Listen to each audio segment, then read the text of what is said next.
Students, आज हम लोग कोरिलेशन के बारे में फिर से एक बार समझेंगे, क्योंकि काफ़ी गैप हो गया लास्ट लेक्चर से।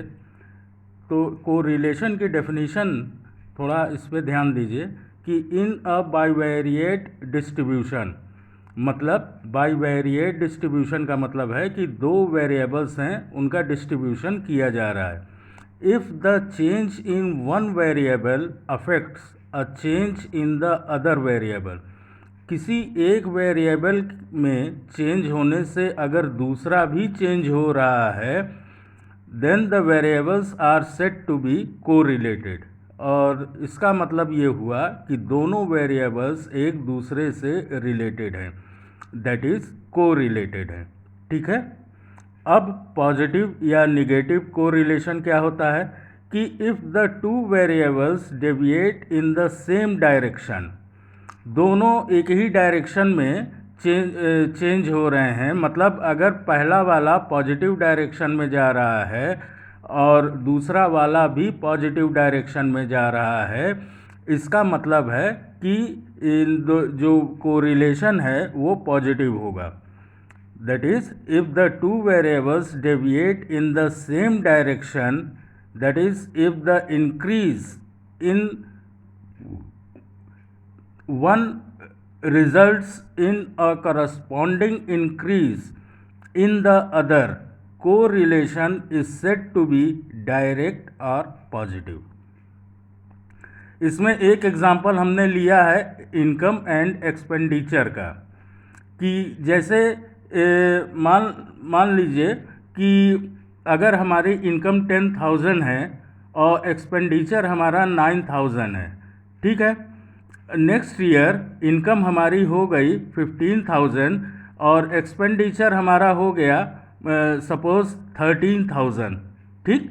तो देखिए, इनकम बढ़ा तो एक्सपेंडिचर बढ़ा, मतलब दोनों इंक्रीज कर रहे हैं, तो इसलिए ये कोरिलेशन पॉजिटिव होगा।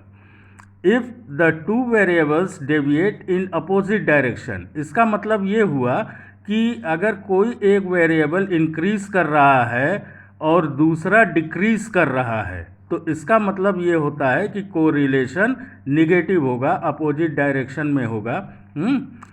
सो if the two variables deviate in opposite direction, that is, if the increase in one results in a corresponding decrease in the other, correlation is said to be inverse or negative.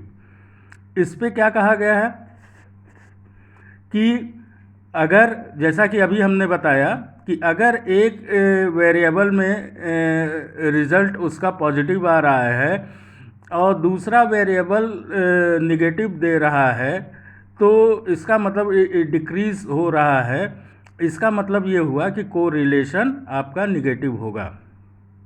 इसमें हमने लिया example कि correlation between volume and pressure of a perfect gas.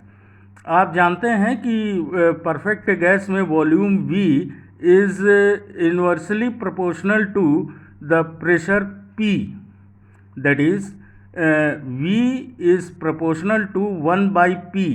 तो volume बढ़ाएंगे तो pressure घटेगा, pressure बढ़ाएंगे तो वॉल्यूम घटेगा। ठीक है। और दूसरा लिया है प्राइस एंड डिमांड।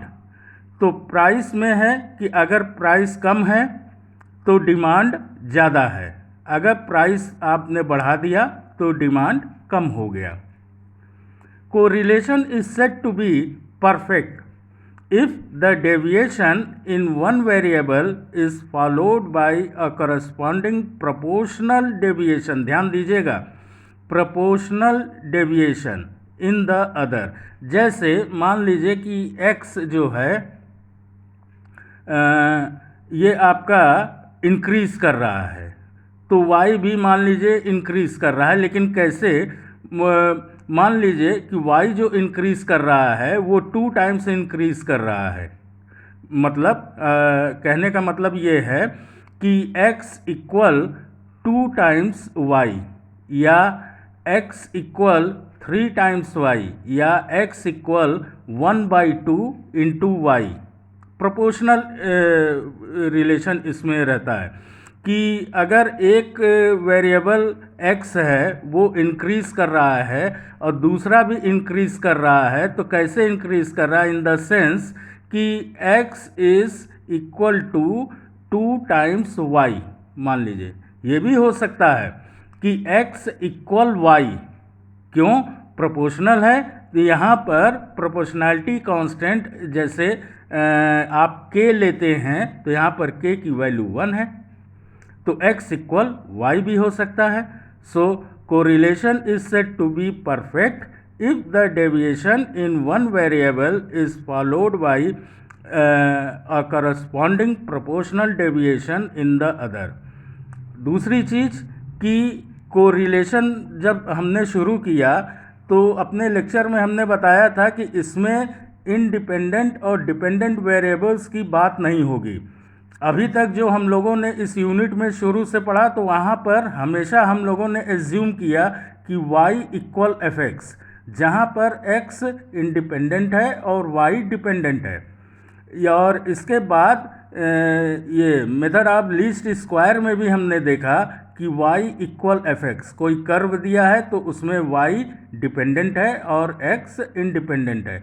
लेकिन जब हम कोरिलेशन पढ़ेंगे तो दोनों एक दूसरे पे डिपेंडेंट रहते हैं।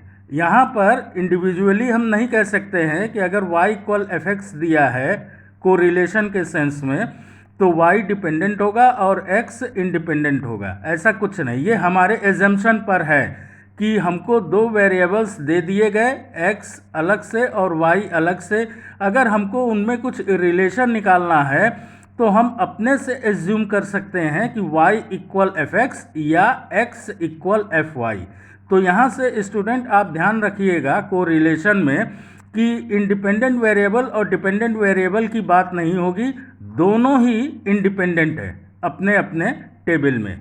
ठीक है।